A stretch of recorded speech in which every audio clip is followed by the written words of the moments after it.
রিমা আক্তার, বয়স 25, থাকেন চট্টগ্রামের কুতুবদিয়ায়।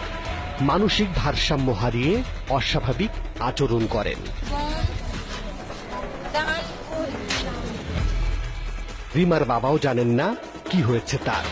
কি হয়েছে জানি না ভাই, 1.5 মাস পর্যন্ত এ সমস্ত কথাবার্তা বলতেছে, নানা দানা খাই নাই, পাগলের মতন। এই সমস্যা লাগে আজকে সমস্যা। এই বৃদ্ধের নাম সন্তোষ চক্রবর্তী, বয়স 80-র কাছাকাছি, থাকেন চট্টগ্রামের দোহাজারিতে। তার শরীরে নাকি জিনের বসবাস। মরে যাবো ভয় হয়। জিন চালান যদি ভয় যায় নাই, জিন চালান এখনো কাটি না, আজকে কাটবো। একজনে বান মারছে আমাকে, আমি মরে যেতাম। নূর আলম, বয়স 65-র কাছাকাছি, পেশায় একজন কৃষক, থাকেন চট্টগ্রামের পটিয়ায়। বেশিক্ষণ দাঁড়িয়ে থাকলেই নাকি তিনি মাটিতে পড়ে যান। মানে ধুম করে আজকে পড়ে দিয়ে এই পর্যন্ত আপনার কতবার বান মারা হয়েছে? 3-4বার হয়ে গেছে। লক্ষণ বিচিত্র, রোগের ধরন বিচিত্র, বলার অপেক্ষা রাখে না, চিকিৎসালয়টিও বিচিত্র। এই চিকিৎসালয়ের নির্দিষ্ট কোনো নাম না থাকলেও এখানে আছেন 7 জন চিকিৎসক। আর এই চিকিৎসালয়ের অবস্থান চট্টগ্রামের সাতকানিয়ায়। এখানে কেউ নিয়মিত আসেন, কেউ বা আসেন মাঝে মধ্যে। লোকমুখে জনপ্রিয় হয়ে ওঠা এই চিকিৎসালয়ের আদ্যপান্ত সম্পর্কে একটু জেনে আসা যাক। চট্টগ্রামের সাতকানিয়া উপজেলার কেওয়াচিয়া ইউনিয়নের তেমোহনী গ্রাম। প্রায় 200 বছর আগে চণ্ডী বৈদ্য নামের এক বিখ্যাত কবিরাজের বসবাস ছিল তেমোহনী গ্রামের এই বাড়িতে। তারপর তার পেশার হাল ধরেন তারই ছেলে অখিল বৈদ্য। অখিল বৈদ্যের কাছ থেকে শিক্ষা নিয়ে তার পরের প্রজন্ম পার করে দেন তার 2 ছেলে হরিশচন্দ্র ও নিকুঞ্জ বৈদ্য। 2014 সালে 80 বছর বয়সে নিকুঞ্জ বৈদ্য আর 2015 সালে 90 বছর বয়সে মারা যান হরিশচন্দ্র বৈদ্য। এখন তার পরের প্রজন্মের 7 জন মিলে হাল ধরেছেন এই কবিরাজি চিকিৎসার। এই 7 জন হলেন হরিশচন্দ্রের ছেলে স্বপন বৈদ্য, তার নাতি বাবুল বৈদ্য, নিকুঞ্জ বৈদ্যের ছেলে বাসি বৈদ্য, রূপন বৈদ্য এবং সুমন বৈদ্য। বাসি বৈদ্যের ছেলে জুয়েল ও জনিও এখন সর্বরোগের চিকিৎসক বনে গেছেন। আমরা এখানে কেউ কিছু জাদু টোনা করলে ওইটা কাটাছিটা করি, আর কোনো জিন পরি যদি কেউ যদি পাইয়ে থাকে ওনার ওইটাই ট্রিটমেন্ট, আর কোনো রোগ ব্যাধি হলে ওইটা আমরা আয়ুর্বেদে চিকিৎসা করি।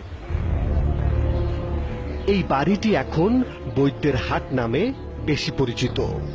প্রতিদিনই এখানে ভিড় লেগেই থাকে, থাকে রোগীদের আনাগোনা। তবে সপ্তাহের শনি ও মঙ্গলবার সবচেয়ে বেশি ভিড় থাকে এখানে। পেটের ব্যথা থেকে শুরু করে পাগলের চিকিৎসা, সবকিছুরই চিকিৎসা চলে এই চিকিৎসালয়ে। মানুষকে আকৃষ্ট করতে এবং বৈদ্যদের চিকিৎসার প্রচারণার জন্য বেশ কয়েকজন এজেন্ট হিসেবে কাজ করে। তার মধ্যে সোহেল, ফরহাদ, সেলিম, আসাদ মিয়া এবং মোহাম্মদ এনাম রয়েছেন। ওখানে লোকজন একটা বিশ্বাসের উপর জিনিসটা যাচ্ছে, কিন্তু ওটার কোনো সায়েন্টিফিক কোনো ব্যাখ্যা আমরা দিতে পারবো না। কথায় আছে বিশ্বাসে মিলায় বস্তু, তর্কে বহুদূর। কিন্তু বিশ্বাস যেখানে অন্ধের মতো কাজ করে, সেখানে বৈজ্ঞানিক ব্যাখ্যা কিংবা বিজ্ঞানের যুক্তি কোনো কিছুই টিকবে না। তবে ইতিহাস বলছে এই বৈদ্যদের চিকিৎসা কিন্তু মন্দ নয়। তা না হলে গত 200 বছর ধরে বংশ পরম্পরায় এই পেশা টিকিয়ে রাখা মুশকিল হতো। এবার আমরা এই চিকিৎসকদের চিকিৎসা নিতে চাই, দেখতে চাই তারা তাদের বংশের ঐতিহ্য ধরে রেখেছে নাকি করছে ভিন্ন কিছু। 13 মে 2017 শনিবার সকাল 10টার আগেই টিম 360 ডিগ্রি পৌঁছে যায় চট্টগ্রামের সাতকানিয়ায়। বাড়ির প্রধান ফটক পার হতেই ফরহাদ নামের একজন আমাদের দিকে এগিয়ে এলেন। কথাবার্তায় বোঝা গেল তিনি একজন দালাল। যে বড়টা ওর সঙ্গে মারা গেছে, ওনার ছেলে আছে, ওনার নাতি আছে, দুজন, ওনার ছোট ভাইয়ের পথে তিন আছে, আপনি বড়টা রেডি হবে। সবচেয়ে ভালো চিকিৎসকের নাম জানতেই এই ফরহাদ বাবুল বৈদ্যকে দেখিয়ে দিলেন। বাবুল বৈদ্যকে ঘিরে থাকা রোগীদের ভিড় ঠেলে আমরা হাজির হলাম তার সামনে। পুরো নাম কি? দাঁড়াতে না দাঁড়াতেই তিনি আমাদের দুজনের হাতে দুটো কাগজ ধরিয়ে দিলেন। ডান হাতের মুঠোর মধ্যে চেপে রাখতে হবে এইভাবে। হ্যাঁ ঠিক আছে, 20 মিনিট পরে এইভাবে খুলে দিতে গিয়ে আমার কাছে নিয়ে আসবে। তার কথা অনুযায়ী কাগজটি 20 মিনিট মুষ্টিবদ্ধ করে রাখতে হবে। তারপর এটি পানিতে ভিজিয়ে তার সাথে আবার দেখা করতে বললেন 20 মিনিট পর। কিন্তু আমাদের কৌতূহলী মন জানতে চায় এর মধ্যে কি লেখা আছে। দুজন দু ধরনের রোগ নিয়ে গেলেও কিন্তু কাগজে লেখা একই। 20 মিনিট পর আমরা আবারও বাবুল বৈদ্যের কাছে ফিরে যাব, আর তখনই জানা যাবে যাদের আদৌ কোনো রোগ নেই তাদেরকে তিনি কি ধরনের চিকিৎসা দেন, নাকি সেখানেও চলে চিকিৎসার নামে টাকা পয়সা হাতানোর পায়তারা। আমরা জানতে পেরেছি 1000 বছর পুরনো চিকিৎসা শাস্ত্রে তারা নাকি ঢুকিয়ে ফেলেছেন ভূত তাড়ানোর মন্ত্র। ফিরছি একটা বিরতির পর।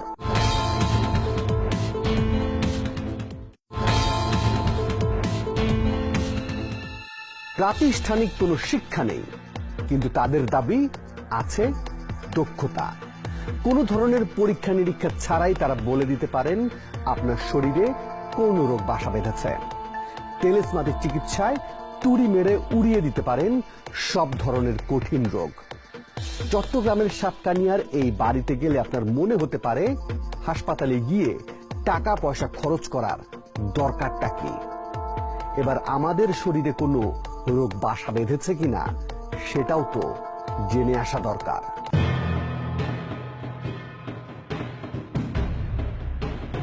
কাগজ ভিজিয়ে আমরা আবারও হাজির হলাম বাবুল বৈদ্যের সামনে। আগে কোন জায়গা থেকে বান্ধা খাইছিল? ভেজা কাগজ দেখেই বলে দিলেন কার কি রোগ আছে। আপনার থেকে একটু কিন্তু গ্রহর একটা কিন্তু দোষ দেখা আছে। গ্রহর দ্বারা আপনার যে কোনো সুবিধার মধ্যে পর্যন্ত একটু বাধা সৃষ্টি করবে। আমাদের একজনের ওপর নাকি শনি মঙ্গল গ্রহের প্রভাব পড়েছে। রোগ যখন নির্ণয় করা গেছে, চিকিৎসা তো আছেই। চিন্তা আপনি আসেনি, আমি বুঝে রোগ আলাদা হলেও চিকিৎসা কিন্তু একই রকম। দুজনকেই 3টি করে ডাব নিয়ে আসতে বলা হলো। হাত বাড়ালেই ডাব পাওয়া যায়। দুজন 6টি ডাব নিয়ে আবারও হাজির হলাম বাবুল বৈদ্যের সামনে। এবার চিকিৎসা শুরু করলেন। 6টি ডাবে ফু দিলেন বাবুল বৈদ্য। কিন্তু ডাক্তার দেন আপনি আজকে একটি কালকে একটু বুঝতে হচ্ছে, কিন্তু এই 3টা ডাক্তার হওয়ার পরে এখানে যেগুলো লেখা আছে দাদা, যেগুলো নিয়ে আগে আমি বার করে আসতে হবে। সাথে ধরিয়ে দিলেন দীর্ঘ এক তালিকা। তালিকা অনুযায়ী 3 দিন পর মঙ্গলবার বাবুল বৈদ্যের কাছে 24টি পণ্য নিয়ে হাজির হতে হবে। এবার দেখা যাক কি কি আনতে বলেছেন তিনি। 7 পুকুরের পানি, এরপর জোয়ার ভাটা হয় এমন খালের পানি, একটি কলার থোর, 3টি কলা গাছের ড্যাম, 3টি কাঁচা হলুদ, 3টি বিচি কলা, একটি কচু, 9টি রক্ত জবা, 9টি মন কাটা, 1 সের চাল, 250 গ্রাম সরিষা, 3টি মোমবাতি, 3টি ডিম, শরীর পরিমাণ সাদা কাপড় এবং বাবুল বৈদ্যের হাদিয়া অর্থাৎ ভিজিট। কিছু জিনিস না হয় হাতের কাছেই আছে, কিন্তু অনেক জিনিস তো জোগাড় করা মুশকিল। আমরা যখন চিন্তিত, ঠিক তখনই সেই ফরহাদ চলে এলেন আমাদের উদ্ধার করতে। 221 টাকার বিনিময়ে সবকিছু সংগ্রহ করার প্রতিশ্রুতি দিলেন তিনি। এগুলো আমার থেকে আছে, আপনি এগুলো হবে আমার নাম লেখেন, আমার ফোন দিন। যাক, তিনি আমাদের অনেক বড় বিপদ থেকে বাঁচালেন। কারণ 7 পুকুরের পানি সংগ্রহ করা তো আর সহজ কাজ নয়। আবার কাউকে বোকা বানাতে চাইলে এটা কিন্তু কঠিন কোনো বিদ্যাও নয়। যা হোক, বাবুল বৈদ্য আমাদের মঙ্গলবার ডেকেছিলেন, কিন্তু এতদিন বসে না থেকে আমরা সিদ্ধান্ত নিলাম এই ফাঁকে অন্য কোনো বৈদ্যের কাছ থেকে চিকিৎসা নেওয়া যায় কিনা। বাসি বৈদ্যের সাথে আমাদের একজনের দেখা হলো। কালকে আসেন, কালকে কি আপনার কাছে আসলে হয়ে যাবে? হ্যাঁ, কালকে 10-11 করে আসবে। হ্যাঁ, তার মানে রবিবারও রোগী দেখেন বাসি বৈদ্য। একদিন পর সকাল 10টা, বাসি বৈদ্যের চেম্বারে টিম 360 ডিগ্রি। বাসি বৈদ্য চেম্বারে না আসলেও রোগী দেখা শুরু করেছেন তার 2 ছেলে জুয়েল এবং জনি বৈদ্য।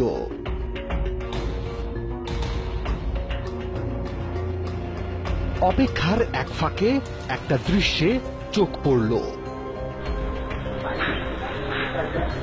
চলছে বান কাটানোর চিকিৎসা।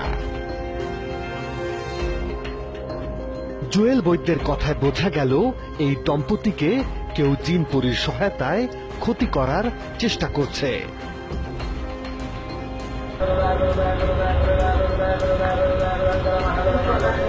কিন্তু আমরা আর অপেক্ষা করতে চাই না। এবার জুয়েলের কাছে জানতে চাই তার বাবা বাসি বৈদ্য কোথায়।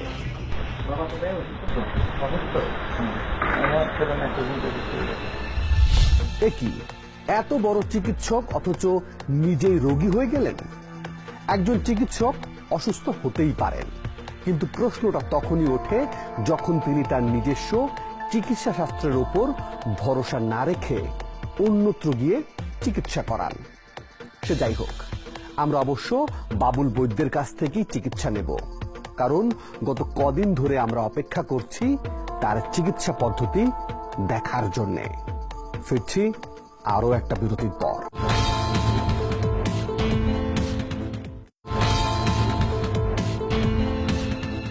প্রায় 200 বছর আগে চণ্ডী বৈদ্য শুরু করেছিলেন কবিরাজি।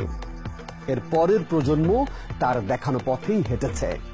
আবার কেউ কেউ আছেন যারা সময়ের স্রোতে গা ভাসিয়েছেন, আশ্রয় নিয়েছেন ছল চাতুরীর। আবার কেউ কেউ খুলে বসেছেন ভিন্ন রাস্তা।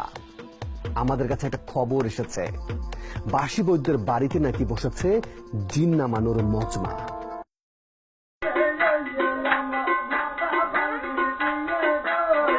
যিনি নেচে গিয়ে সবাইকে মাতিয়ে রেখেছেন তার নাম সেলিম। মূলত এই সেলিম নাকি নাচতেও জানেন না, গাইতেও পারেন না, সবই করছে জিন। তুলা রাশির এই সেলিমের শরীরে জিন ভর করেছে। এগুলো কেমন চিকিৎসা? এগুলো হচ্ছে একটা বাহতাবাজি। মানুষকে বাহতাবাজি দিয়ে মানুষকে অন্ধপথে পরিচালিত করে এসব কাজ হচ্ছে। এক সময় গর্ভবতী মারা কি জন্য হইত? এটা কি জন্য হইত? একলামশিয়া, ফ্রি একলামশিয়ার জন্য করতো কি দিন করে রাখছে। এতে হাজার হাজার মা বোন মারা গেছে।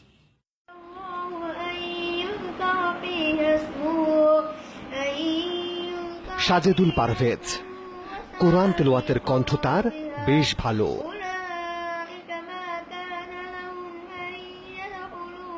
পাশে বসে থাকা এই ব্যক্তি তার বাবা, নাম রেদওয়ান পারভেজ। সাতকানিয়া উপজেলাতেই তাদের বাড়ি। 8 বছর বয়সী এই সাজেদ 1 সপ্তাহ আগেও বেশ অসুস্থ ছিলেন। আজকে থেকে 8-9 মাস আগে থেকে বাচ্চা বমি করতেছে। তখন আমার বাচ্চাটাকে নিয়ে আমি প্রথমে ওখানে গেছি, যে গিয়ে ও বলতেছে এরকম এরকম হাজিরা দেন। তখন হাজিরা দেখার পরে এই আপনার বাচ্চার উপরে এরকম দৃষ্টি পড়ছে, আসি বিষয় এটা এরকম চিকিৎসা করতে। বৈদ্যের বাড়িতে গিয়ে কি সুস্থ হতে পেরেছিলেন? কন্টিনিউ আমি 4টি মাস চিকিৎসা করার পর কোনো রকম পরিবর্তন পাইনি। আমি বাবুল বৈদ্যকে দেখেছি। ওদের এখানে একবার গেলে বলে যে জিনের তার বান কাটতে হবে, আরেকবার বলে এটার বান কাটতে হবে, আরেকবার বলে সেটার বান কাটতে হবে।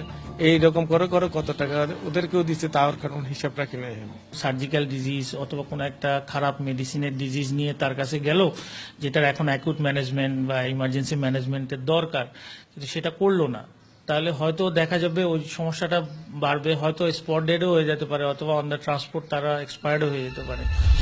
তবে কি এটাই বিশ্বাসের দাম? সুস্থ হবার বিশ্বাস নিয়ে মরতে বসার উপক্রম। আর সে কারণেই হয়তো জায়ানের বাবার বিশ্বাসে ফাটল ধরেছিল, আর সেজন্য তার ছেলেকে বৈদ্যদের বাড়ি থেকে ফিরিয়ে এনে সঠিক চিকিৎসা দিয়ে সুস্থ করে তোলেন। আর এখনো যাদের বৈদ্যদের চিকিৎসা পদ্ধতির উপর বিশ্বাস রাখতে চান, তাহলে চলুন তাদের বিশ্বাস কতটা শক্ত একটু পরীক্ষা করে আসা যাক। আবারও আমরা সেই বৈদ্যের বাড়িতে, তবে এবার ছদ্মবেশ ছেড়ে সরাসরি ক্যামেরা নিয়ে হাজির। প্রথমেই দেখা হয়ে গেল দালাল সোহেলের সাথে। আপনি কার্ড দেন, আসলে এই কার্ড দেন, ওই কার্ডটা একটু দেখি। কি কার্ড দিচ্ছি? আমি ডাব বিক্রি করছি। মানে একটা কার্ড দিলেন না। এটা কি কারণে দেন? এই কার্ডটা কেন দেন? সব তালগোল পাকিয়ে ফেললেন। এবার সামনে এলেন সেই দালাল ফরহাদ, যিনি আমাদের বাবুল বৈদ্যের কাছে পাঠিয়েছিলেন। তার কাছে পাঠানোর কারণটা কি? আপনি বলছেন আমি 12টার কাছে যাবো, আমি 12টা বলার কথা নাই, আপনি যেখানে 12 লেগে যান, তো আপনি এদিকে ঢুকছেন, ঠিক আছে কথাটা? আমি এরকম বলছি যে আমি কার্ড দিন। সবকিছু অস্বীকার করছেন তিনি। এবার দালালদের প্রধান মোহাম্মদ এনামের মুখোমুখি টিম 360 ডিগ্রি। মোহাম্মদ এনাম, আপনি কি করেন? আমি কৃষিকাজ আছে, আমার পোল্ট্রি ফার্ম আছে, এমনি শনি মঙ্গলবার এখানে ব্যবসা বাণিজ্য করি। কিসের ব্যবসা করেন? ওই ডাব কদু মধু এগুলো বিক্রি করি আর এখানে। তার কাছে আরো জানতে চাই এখানে কারা আসেন। এখানে তো অনেক সরকারি প্রশাসনের লোক আইসা অনেক চিকিৎসা করে সুস্থ হয়েছে। বোঝা গেল প্রশাসনের কথা বলে সাধারণ মানুষকে তিনি কিভাবে প্রভাবিত করেন। এবার ক্যামেরায় ধরা পড়লেন সেই সেলিম, যিনি তুলা রাশির জাতক। এমনি গানও তো করেন আপনি? না, আমি কি গান করেন না? তাহলে কি আমাদের ক্যামেরায় ধরা পড়া এসব ছবি ভুল বলছে? ওটা আর কি, হ্যাঁ, ওটা আর কি সালানের মধ্যে ওই জিনের মাধ্যমে কথা বলা যায় আর কি। ওটা এখন তো আমি সুস্থভাবে দাঁড়াইছি, হ্যাঁ, যখন সালান দিছে বৈদ্য তখন আমার ওই অবস্থা হয়েছে। তার মানে তিনি যখন নেচেছেন তখন তিনি কিছুই জানতেন না, সবই জিন করেছে। এবার তার কাছে জানতে চাই তিনি কোন রাশির জাতক। আমি কুম্ভ রাশি। হ্যাঁ, কুম্ভ রাশি। কিন্তু আপনি তুলা রাশি না? জি হ্যাঁ, জি। আবার কুম্ভ রাশি? জি। বোঝা যাচ্ছে তিনি তার নিজের রাশি নিয়েও সন্দিহান।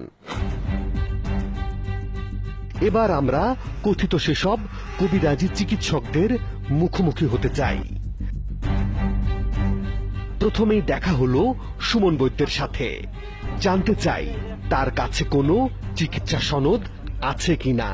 আছে, এটা হচ্ছে যে আমি ওই আর সদস্য আছি। তিনি আমাদের বাংলাদেশ আয়ুর্বেদিক মেডিকেল অ্যাসোসিয়েশনের একটি কবিরাজি সনদ দেখালেন, তবে জিন ভূত নামানোর কোনো সনদ দেখাতে পারলেন না। আর বাসি বৈদ্য তো স্বীকারই করলেন এ বিষয়ে তার কোনো প্রাতিষ্ঠানিক শিক্ষা নেই। মানে আমাদের ওইটা ওই ভবিষ্যৎ থেকে করিয়েছে, তো এই হিসাবে নিয়মে এই কাজ করে। এবার শুনুন সনদ ছাড়াই তিনি কি কি রোগের চিকিৎসা করতে পারেন। মনে করি ওই যারা করে ওই জিন পরি যদি আশ্রয় পায় তাদের যারা করে তাবিজ দেওয়া দেয়, আর কিছু খাটাছেড়া কাজ করে কেউ যদি কুবির কালাম তাবিজ দেওয়া করে, এটা খাটাছেড়া।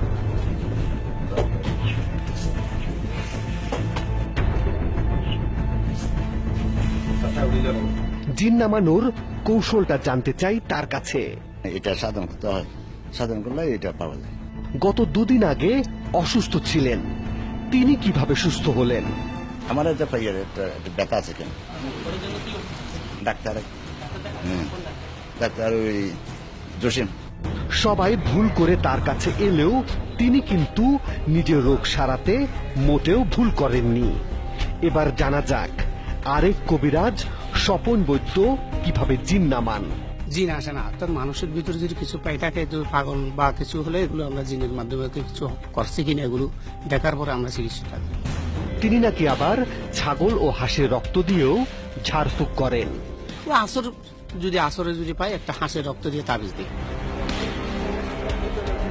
এবার হরিশচন্দ্রের নাতি বাবুল বৈদ্যের কাছে টিম 360 ডিগ্রি। গত 13ই মে শনিবার আমরা যখন ছদ্মবেশে বাবুল বৈদ্যের কাছে এসেছিলাম, তখন তিনি 3টি ডাব পরা দিয়ে 3 দিন পর অর্থাৎ আজ মঙ্গলবার তার কাছে যেতে বলেছিলেন। প্রথমেই তার কাছ থেকে আজকের চিকিৎসাটা নিতে চাই। আপনি তো বললেন যে আমার শনি গ্রহের ঝামেলা আছে, তো কি করতে হবে এখন? একটু বললাম না আপনাকে, ডাব পরা দিয়েছিলাম। ডাব পরার পরে একটু এসে যারা পড়ার জন্য, আর একটু হচ্ছে যে আপনার গ্রহের একটু তাবিজ দেওয়ার জন্য বলছিলাম। আজকে তো আসতে বলছিলেন, মঙ্গলবার আমার ডেট ছিল, একটু ঝাড় পোকা আমার একটু করে দেন। ওই দিনকে তো আমি একটু ঝাড় পোকা করে দেন। নাম কি আপনাদের? আমার নাম হচ্ছে ইমতিয়াজ খান।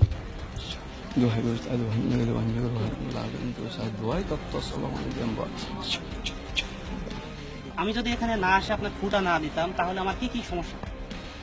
একটু যে কোনো কাজের মধ্যে একটু বাধা করতো, অথবা শারীরিক মধ্যে একটু যে কোনো বাধা বিঘ্নের মধ্যে কিন্তু একটু করতো আর কি।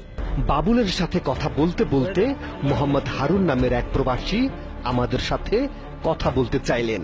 সাদা জিনিস খেয়েছেন, নজর লাগছে, ওই কারণে মাঝে মধ্যে তলপেটের মধ্যে পেন করে, তোমাকে আবার মঙ্গলবার আসতে হবে কাটার জন্য, বান কাটতে হবে, না হলে সমস্যা হবে। আপনার কি এমনি কি ব্যথা করতো? আমার তো এরকম কোনো ব্যথা নেই, পেন। আচ্ছা, এই বিষয়টা না, এটা একটু নজর পড়ছে তো, নজর না, আমি বলতে যে একটু ডাব পরা খেলেই মানে এটা সেরে যাবে। ডাব পাড়া ওই দিন খেয়েছি, 3টা ডাব খাইতে বলতে 3 দিন পাওয়ার পরে আবার মঙ্গলবার একটা বান কাটতে হবে, না হলে অন্য সমস্যা হবে, সমস্যা বেড়ে যাবে, সমস্যা আরো বেড়ে যাবে। আচ্ছা, তাই বলছেন? আমি তো এটা বলছি কি জানি, এখন তো এতটুকু রোগের মধ্যে কি বলছি। এই কবিরাজরা করে কি অ্যাস্ট্রয়েড পেডমিসিন অঙ্গরাকশন ট্যাবলেট দিয়া ট্যাবলেট খাওয়ায়, এইটা খাও, এই পানি ভরা খাও, ওখানে সব অ্যাস্ট্রয়েড। এগুলো খাওয়ার পরে কিচ্ছু হয় না, 10-15 দিন 5 দিন বাড়া লাগে, তখন এমনভাবে ছড়ায় যখন ডাক্তার কাছে আসে তখন আর কিছু করার থাকে না। আসলেই কিচ্ছু করার থাকে না, কারণ উল্টো পাল্টা চিকিৎসায় রোগীর অবস্থা এতটাই করুণ হয়ে যায় যে তখন অভিজ্ঞ চিকিৎসক পর্যন্ত দিশেহারা হয়ে যান। মনে রাখবেন, শরীরটা আপনার আর সুস্থতা আপনার হাতেই। কারণ কেউ ঝাড়ফুঁক করে কিংবা ডাব পরা অথবা জিনভূত তাড়ানোর নামে আপনার অসুস্থ শরীরটাকে চূড়ান্ত মাত্রায় খারাপের দিকে নিয়ে যেতে পারে। তাই সময় থাকতেই সাবধান হন। প্রিয় দর্শক, আপনাদের কাছে কোনো সুনির্দিষ্ট তথ্য কিংবা অভিযোগ থাকলে আমাদেরকে জানাতে পারেন। আমাদেরকে জানানোর মাধ্যম 4টি: ফেসবুক, SMS, ইমেইল এবং মুঠোফোন। আজ তাহলে এ পর্যন্তই, তবে কথা কিন্তু একটাই, ভালো থাকবেন, ভালো রাখবেন।